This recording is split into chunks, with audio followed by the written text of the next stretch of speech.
distinguidos alumnos. Vamos a empezar esta semana.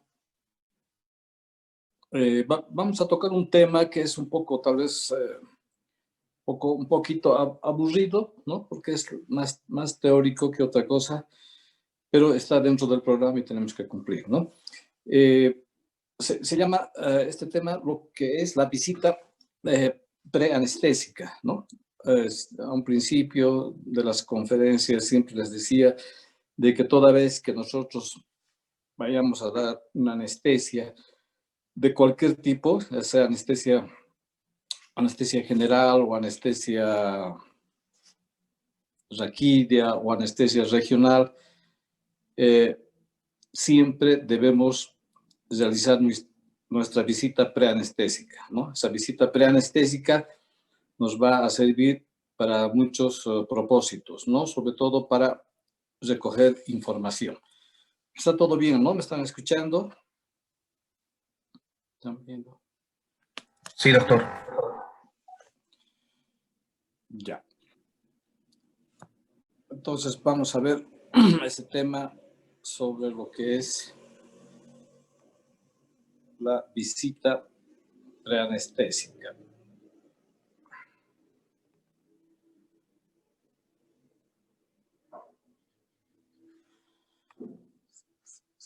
Perdón un ratito, vamos a...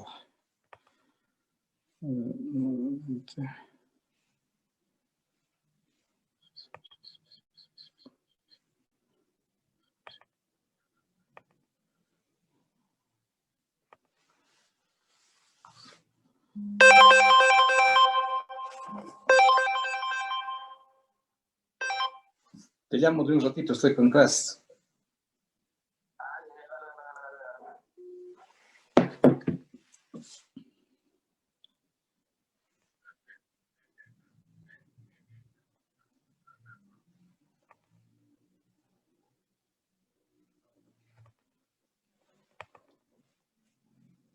Ya. ¿Están viendo la pantalla? ¿Hay imagen? Sí, doctor, se ve. Sí, doctor, se ve. Ya, entonces es un temita relativamente corto, ¿no? Vamos a ver entonces en qué consiste esta valoración preanestésica que les decía, ¿no? Que en todo paciente, por mucho que sea una emergencia, tenemos que hacer nosotros previamente una valoración de ese paciente, ¿no? Y eso es lo que llamamos nosotros una visita preanestésica antes de cualquier procedimiento, de cualquier tipo de anestesia, ¿no? Puede ser anestesia general, anestesia regional, anestesia raquídea, etcétera, etcétera, ¿no? Porque muchas veces ocurre, por ejemplo, que a veces conversamos con el paciente y se le dice que le vamos a hacer, por ejemplo, una anestesia peridural o una raquídea, ¿no? Pero resulta que a veces en el quirófano ya el paciente no quiere ya recibir anestesia raquídea o peridural o un bloqueo de plexo, por ejemplo, ¿no? Y quiere, como nos dicen, que quiero dormir, o sea, quieren anestesia general. Entonces, siempre tenemos que hacer una valoración a cualquier paciente para saber, les decía, para obtener información de este tipo de procedimiento que vamos a realizar, ¿no? En realidad, ¿qué es una valoración preanestésica? ¿No? Entonces, como les decía, es un proceso de evaluación clínica previa a la anestesia, ¿no? Para realizar cualquier procedimiento quirúrgico y no quirúrgico, ¿no? Porque también hay procedimientos no quirúrgicos donde se tiene que administrar anestesia, ¿no? Por ejemplo, una luxación de hombro, por ejemplo, ¿no? Una luxación de hombro no es un procedimiento quirúrgico, ¿no es cierto? Pero igual se tiene que realizar bajo anestesia, ¿no? Anestesia general, sobre todo. Entonces, no solamente para los procedimientos quirúrgicos, sino también aquellos otros procedimientos donde no haya una cirugía como tal, ¿no? ¿Qué objetivos tiene esta valoración preanestésica? Primero, que exista un relacionamiento, ¿no? O sea, un conocimiento entre el anestesiólogo y el paciente, ¿no? Y sobre todo muchas veces los familiares de los pacientes, ¿no? Ustedes saben que los familiares a veces es la gente a veces más interesada, es la gente que más pregunta, etcétera, etcétera. Entonces, es bueno, ¿no?, que nos conozcan como anestesiólogo y también nosotros poder conversar y sobre todo informar, ¿no? Sobre todo cuando son niños también, entonces tenemos que conversar con los padres, ¿no?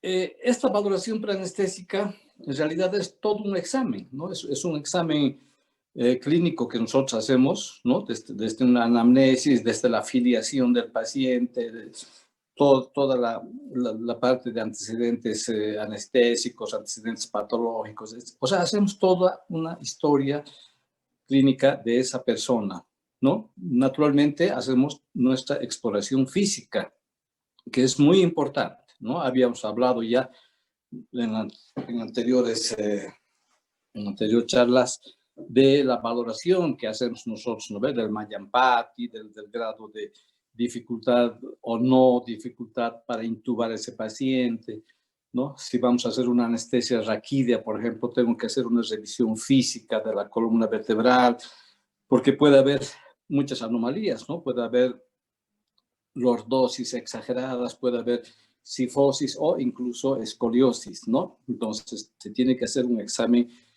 completo, ¿no? Como llenar una historia clínica, ¿no? Llenar toda, reunir todos los conceptos que nosotros necesitemos para administrar la anestesia, ¿no?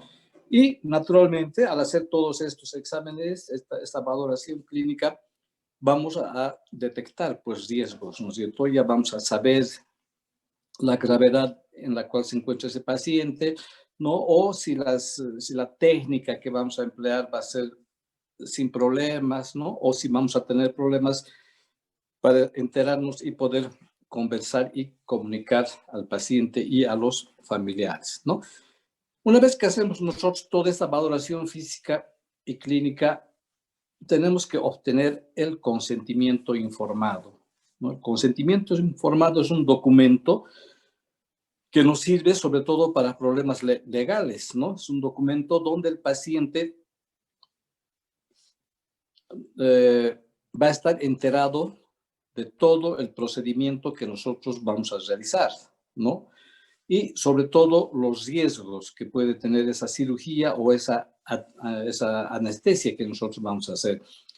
Entonces, no se puede dar, o por lo menos actualmente no damos anestesia si el paciente no firma este documento, ¿no? Porque les vuelvo a repetir, es un documento legal que en muchas situaciones pues nos sirve, ¿no? Porque le vamos a informar al paciente de todo lo que pueda ocurrir, de las posibles complicaciones que pueda haber, ¿no es cierto?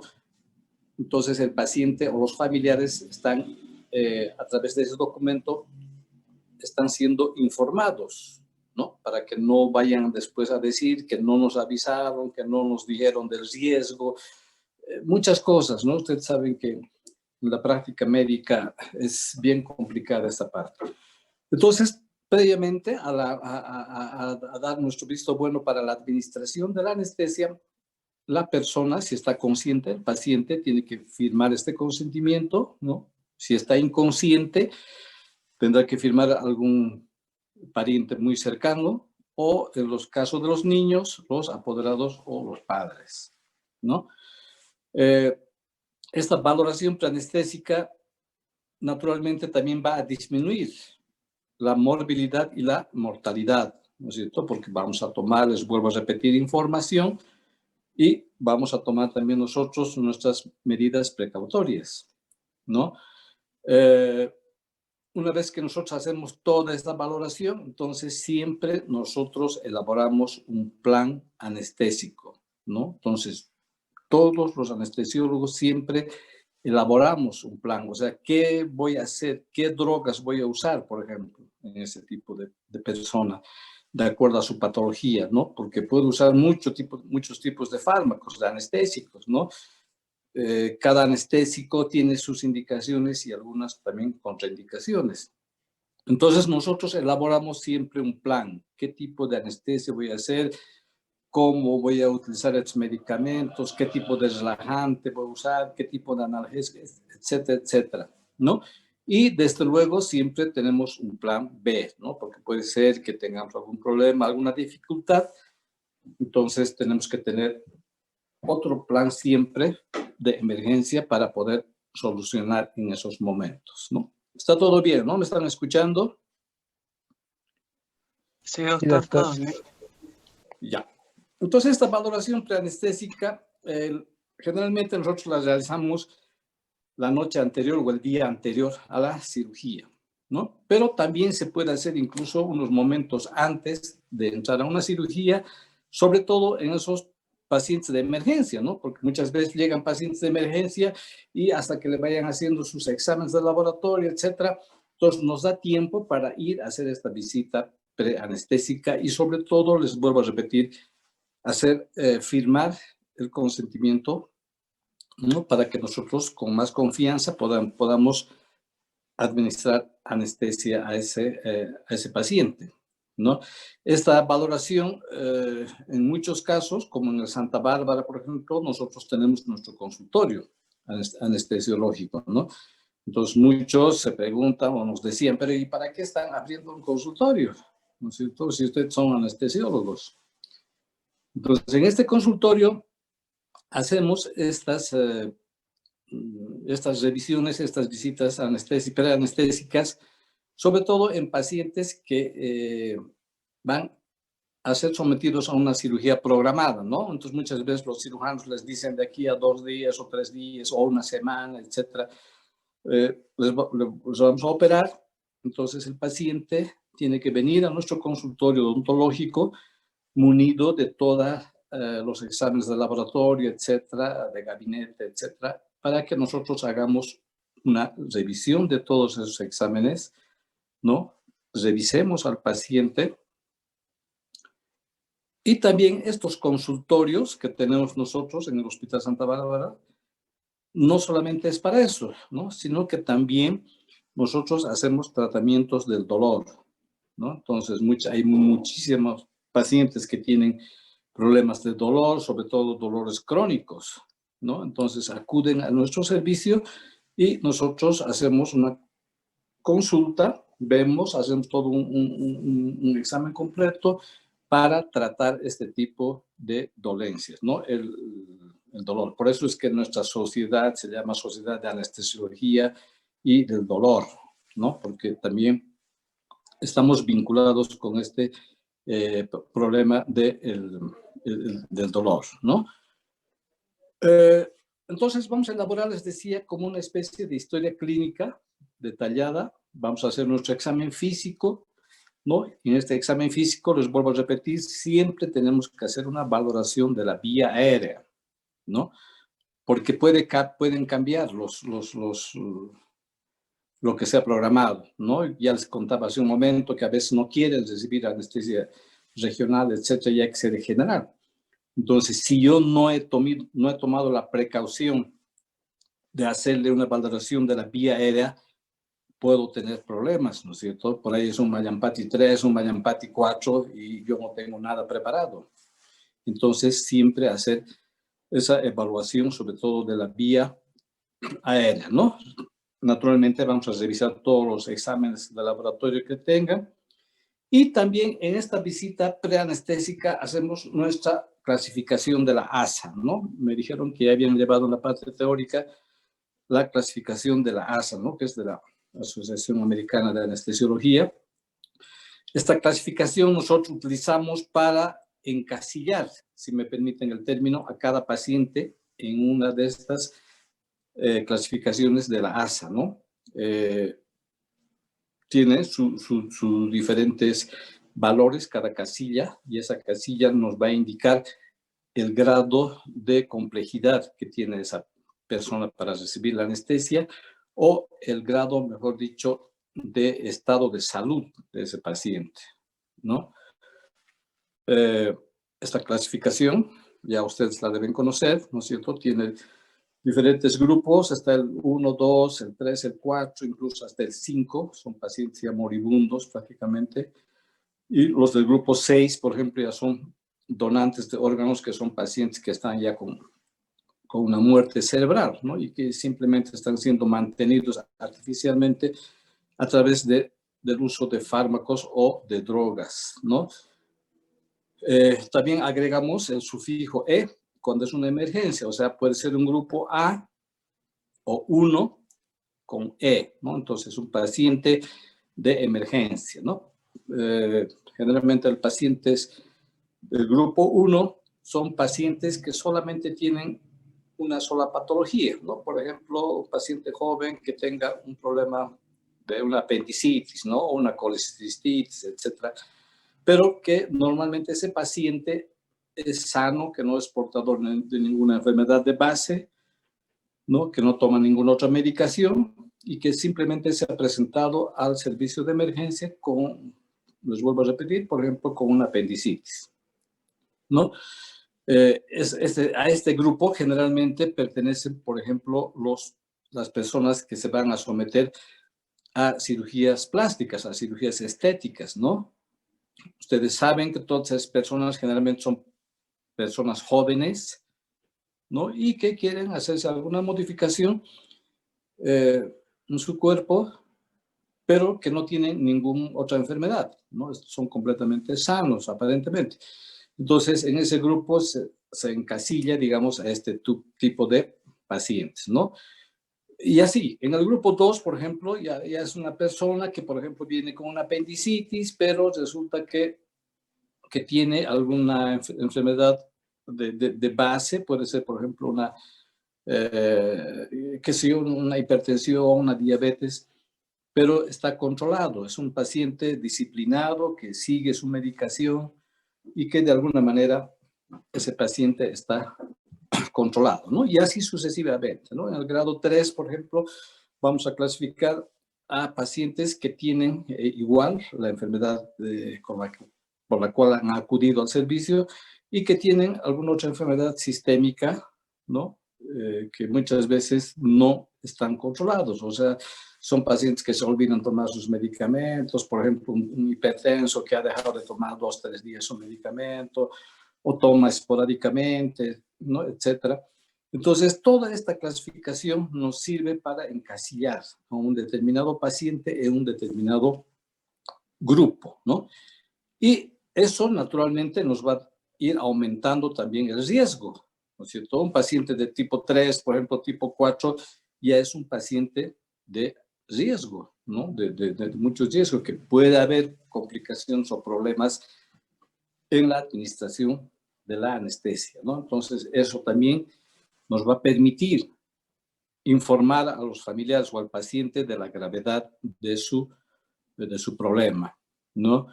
Nunca es aconsejable garantizar, ¿no?, la administración, en este caso de anestesia, porque no sabemos, pues, cómo va a reaccionar, ¿no es cierto? Puede ser incluso en un paciente normal, por ejemplo, cuando nosotros hacemos el cálculo de las dosis que les vamos a administrar, en algunos casos son insuficientes o en otros casos es casi como una sobredosis, ¿no?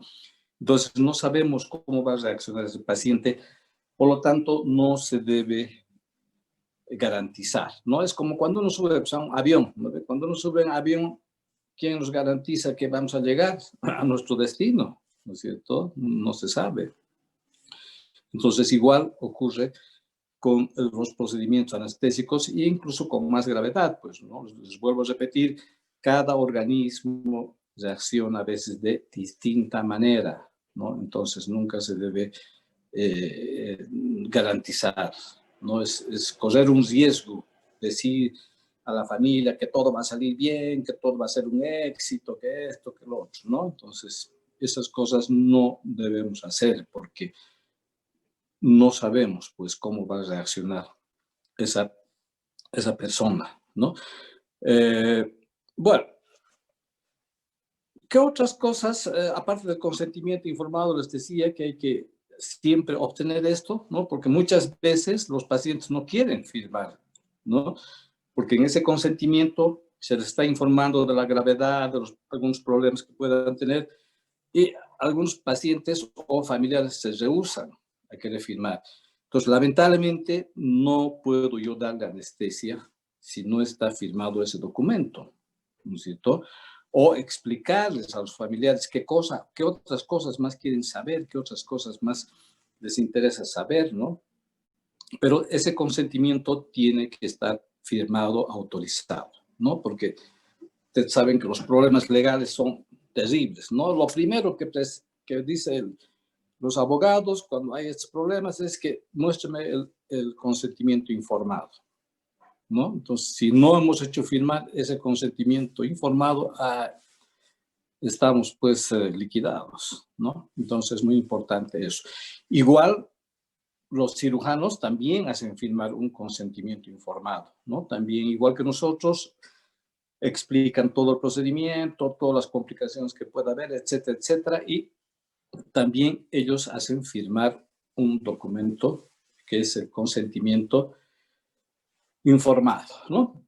Bueno, entonces en esta visita preanestésica nosotros les decía, vamos a revisar su historia clínica de ese paciente, ¿no? Entonces seguramente ya los cirujanos piden algunos exámenes de laboratorio, algunos exámenes de gabinete, etcétera, etcétera. Entonces nosotros vamos a ver la historia del paciente, la historia clínica, y de acuerdo a la patología que tiene el paciente, podemos también pedir algún otro examen de laboratorio, puede ser una tomografía, una resonancia, etcétera, etcétera, ¿no? Entonces, de acuerdo al procedimiento también anestésico que nosotros vamos a dar, también podemos ir solicitando, ¿no? Por eso es bueno hacer esta visita preanestésica, ¿no?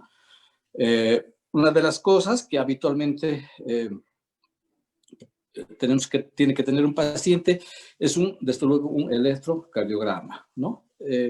Antiguamente, como dice aquí en el cuadrito se indicaba un electro a varones mayores de 45 años, ¿no? Y en las mujeres a partir de los 55 años. Actualmente ya este hecho ya se ha dejado a un lado porque generalmente pedimos para todos los pacientes, ¿no? Casi todos los pacientes menores de estas edades incluso ya tienen que tener su valoración cardiológica, ¿no? O sea, hacemos una solicitud al cardiólogo indicándole de que nos haga una valoración cardiológica y un riesgo quirúrgico, ¿no? Entonces, los cardiólogos hacen un electrocardiograma, hacen un estudio de ese electrocardiograma y, desde luego, nos mandan con un informe, ¿no? Ahora, en muchas ocasiones no hacen informe, solamente hacen un electro. Entonces, nosotros tenemos que saber interpretar ese electrocardiograma, ¿no? Pero lo correcto es que un cardiólogo haga una interpretación y nos dé, sobre todo, un riesgo quirúrgico, ¿no? Ellos utilizan el Goldman, ¿no? El Goldman, del 1 al 4. Nosotros usamos el ASA, ¿no? Entonces, esa valoración es muy importante también, porque a través de esa valoración también vamos a tener una idea de en qué condiciones se encuentra ese paciente cardiológicamente, ¿no? Y en muchas de las ocasiones, cuando son pacientes que tienen algunos problemas cardíacos, entonces el mismo cardiólogo nos sugiere, ¿no? Nos sugiere que debemos hacer una monitorización con un cardiólogo, ¿no? Entonces ya tenemos esa información, entonces podemos convocar o llamar a un cardiólogo para que nos ayude también, ¿no? Porque a veces siempre es bueno, ¿no? Que alguien más esté ayudándonos, sobre todo si es un paciente que tiene problemas cardíacos, ¿no? Entonces, todos estos exámenes de laboratorio siempre debemos revisar y ver si realmente vamos a necesitar otros exámenes o con lo que tiene el paciente es suficiente para administrar la anestesia, ¿no?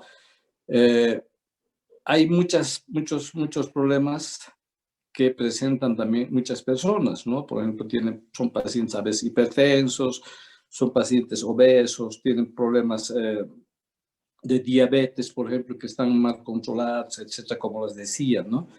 Entonces, esto es bueno saber porque también nosotros vamos a dar indicaciones.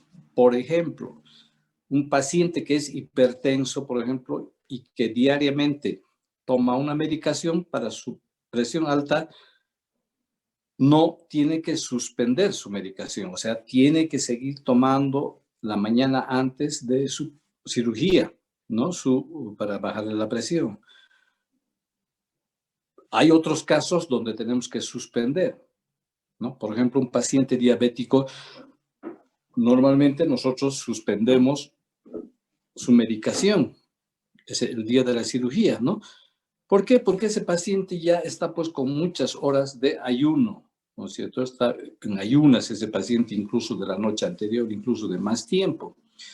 Entonces, si toma ese paciente su tableta hipoglicemiante, puede llegar a tener un descenso considerable de sus valores de glicemia, ¿no? Y eso naturalmente puede complicar las cosas, ¿no?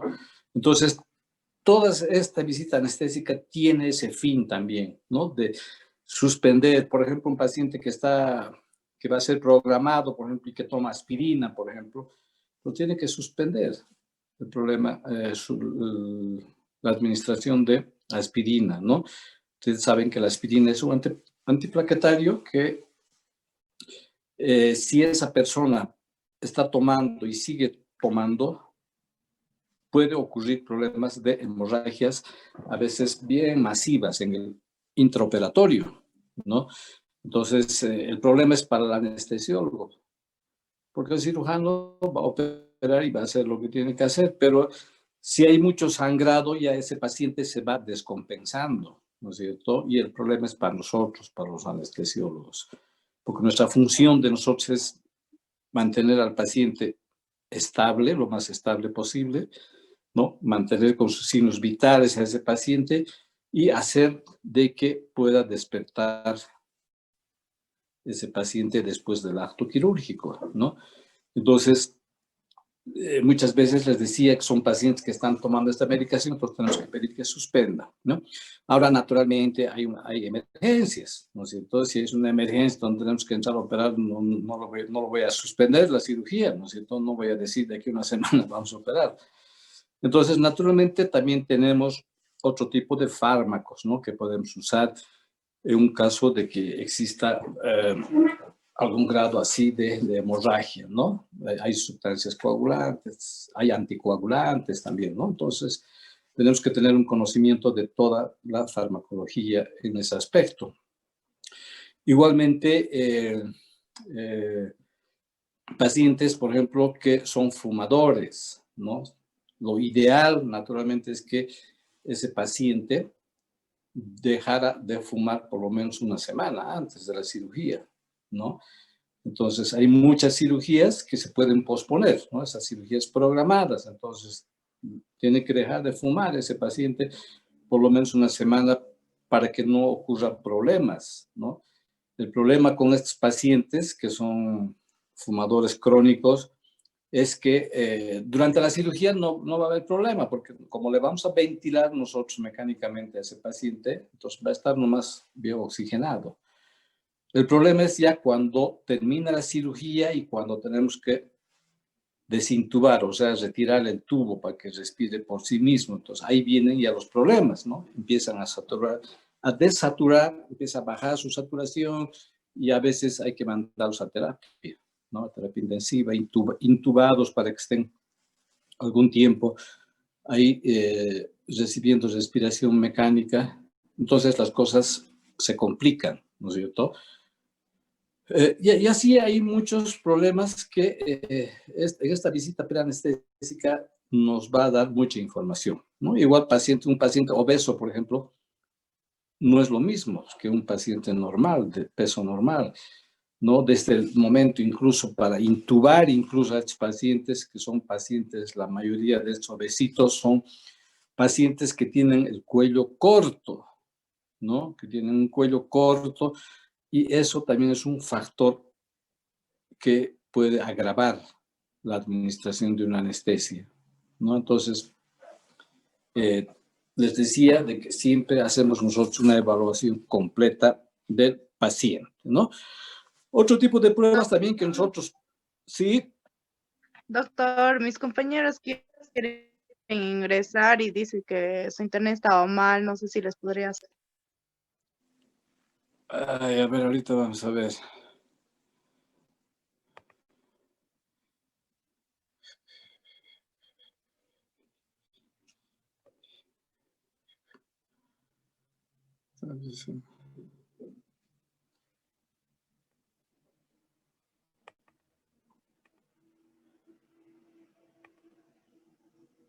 Ya, Nazaret, nomás, Giselle Nazaret, ¿no? Sí, doctor. Es la única. Ya. Bueno, entonces estábamos hablando sobre las pruebas, ¿no? Entonces, muchas veces nosotros tenemos que solicitar algunos exámenes también aparte, ¿no? De lo que tiene el paciente. Por ejemplo, si yo examino a un paciente, por ejemplo, que va a ser operado, qué sé yo, de vesícula, ¿no? Y al hacer mi examen físico puedo ver y hacer la anamnesis, puede ver que ese paciente tiene dificultad para caminar, que no puede subir unas escaleras, unas gradas, ¿no? Y examino y veo que tiene ingurgitación yugular, que tiene edema en los miembros inferiores. Entonces, eso ya me hace sospechar de un problema cardíaco, ¿no? Entonces, le pediré una radiografía de tórax donde voy a poder apreciar la silueta cardíaca, ¿no? Si por ahí está con una cardiomegalia, que es lo más frecuente, sobre todo en nuestro medio, por el Chagas, ¿no? Entonces solicitaré, ¿no es cierto?, una radiografía de tórax. Veré también algún otro tipo de problema que se puede visualizar en la radiografía, veré cómo están los pulmones, ¿no es cierto?, si no hay derrames, etc. Entonces, todas estas cosas son muy importantes.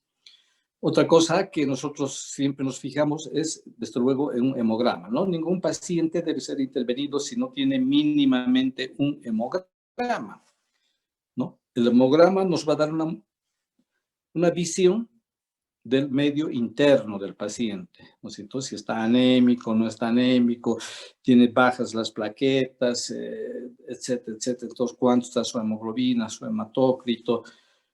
Entonces, esto es muy importante para la administración de la anestesia, ¿no?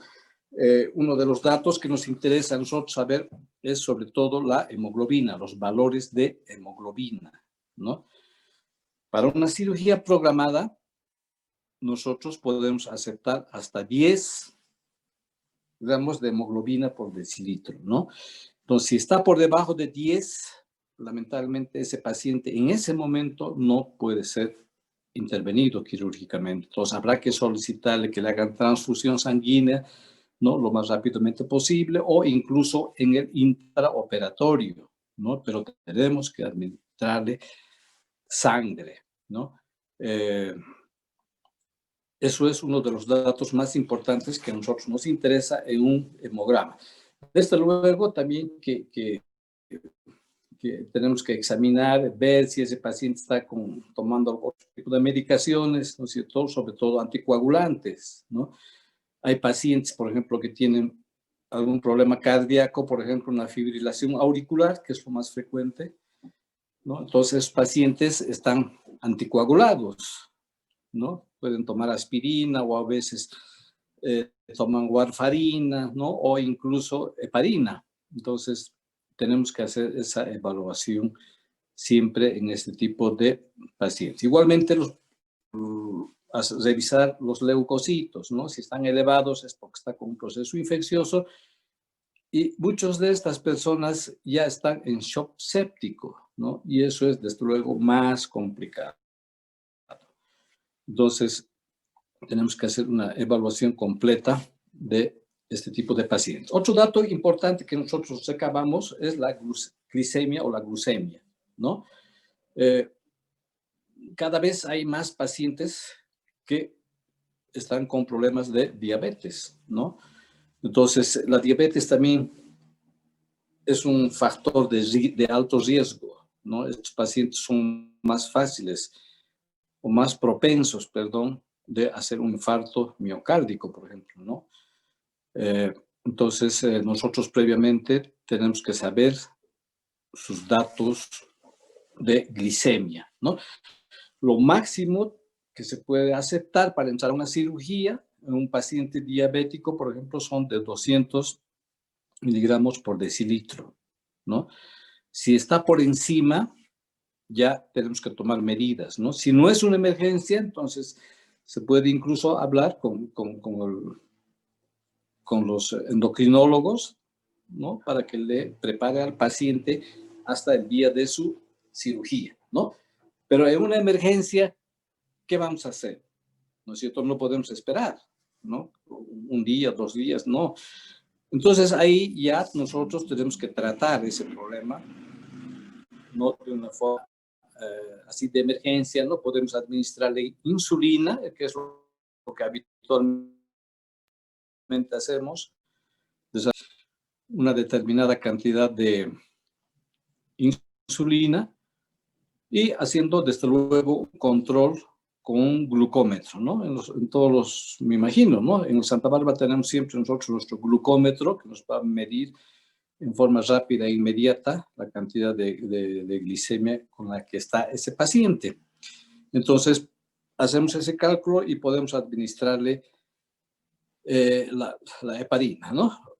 Perdón, el hipoglicemiante, la insulina, ¿no? Utilizamos insulina de acción rápida. Otro aspecto importante que nos interesa a nosotros para dar una anestesia es la función renal, ¿no? Entonces, ustedes saben que muchos medicamentos se eliminan por vía renal, ¿no? Entonces, tenemos que saber el funcionamiento de su riñón, de esa persona, ¿no? Y para eso solicitamos como es la creatinina.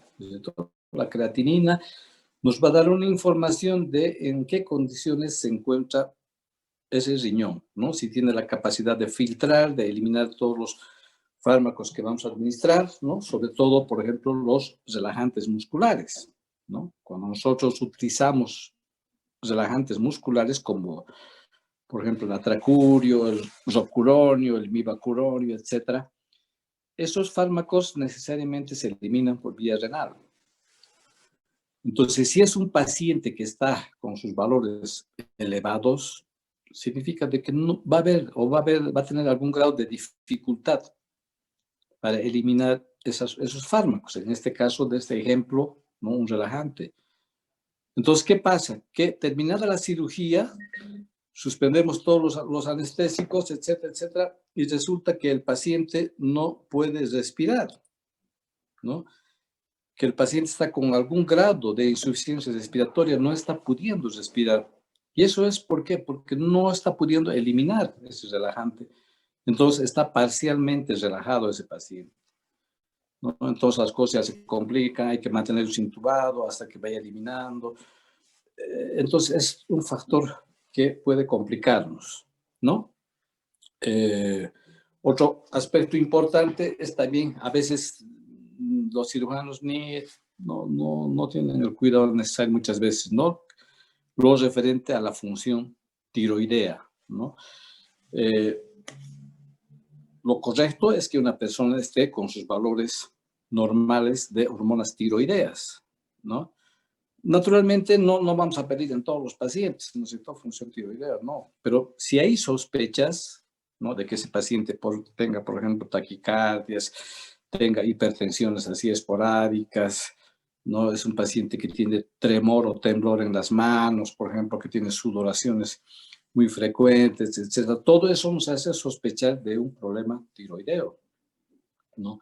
Entonces, preguntamos en la anamnesis al paciente todas esas cosas y a veces los mismos pacientes nos dicen, ¿no? Mire, tiemblan mis manos, o a veces se me sube la presión de golpe, o siento palpitaciones, todas esas cosas.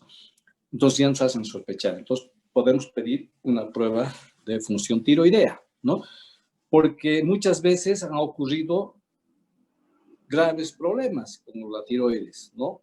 Muchas veces en plena anestesia, por ejemplo, puede ocurrir lo que se llama una tormenta tiroidea, ¿no? Entonces, toda la cirugía está todo bien y repentinamente empieza a subirse la presión arterial, empieza a haber una taquicardia tremenda que puede llegar hasta la fibrilación ventricular y, o sea, las cosas se complican, ¿no? Entonces, nuevamente les vuelvo a repetir que hay que hacer siempre esta visita anestésica, ¿no? Igualmente, la parte de medio interno, lo que se refiere a los electrolitos, ¿no? Hay pacientes que están tomando, por ejemplo, diuréticos porque son hipertensos o otro tipo de fármacos, ¿no? O han tenido vómitos o diarreas previamente. Entonces, todo eso va a repercutir, pues, ¿no? Entonces, un paciente hipopotasémico o un paciente hiperpotasémico siempre son problemas, ¿no? Nos pueden dar desde arritmias cardíacas hasta incluso un paro cardíaco, ¿no?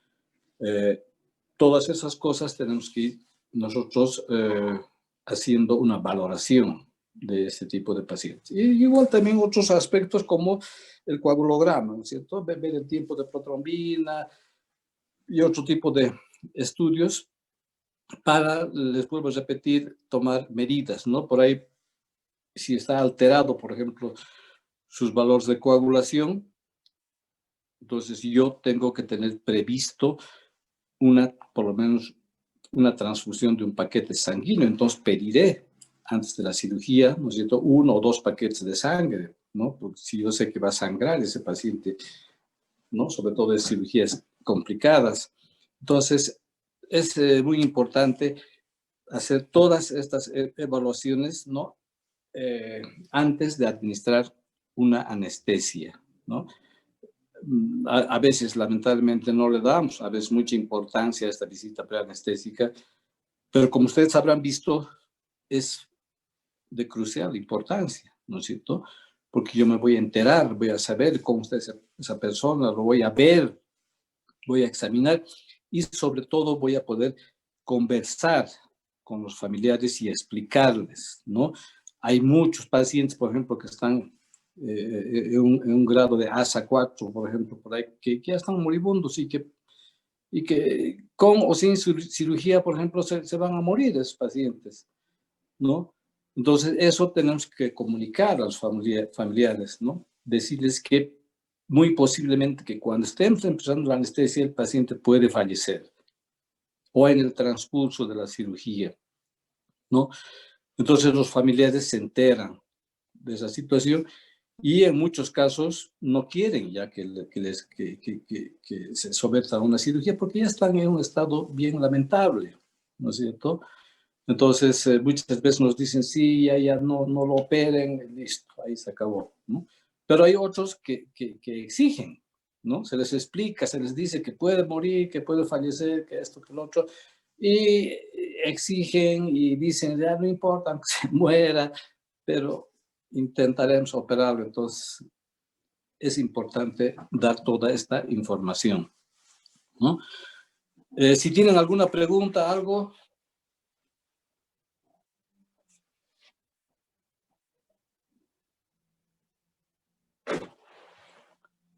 ¿Han entendido? Sí, doctor. Sí, doctor. Ya, bueno, como les decía, este temita es bien aburrido, ¿no? Ya, el día de mañana vamos a ver un caso muy bonito, muy interesante. Es una filmación que hemos hecho en el Hospital Santa Bárbara de un caso de vía aérea muy complicada, difícil, ¿no? Van a ver todo el procedimiento que se hace para una intubación retrógrada, ¿no? Entonces vamos a quedar hoy día y mañana a las 9, sean pues puntuales, a las 9 empezaremos. Mañana, ¿ya?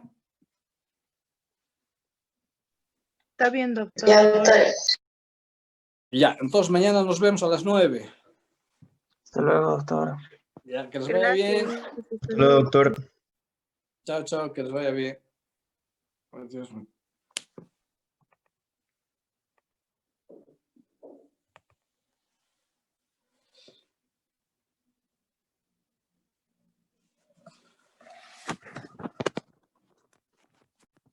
este caso es... Bueno, esa temita es bien aburridito, ¿no es cierto? Entonces,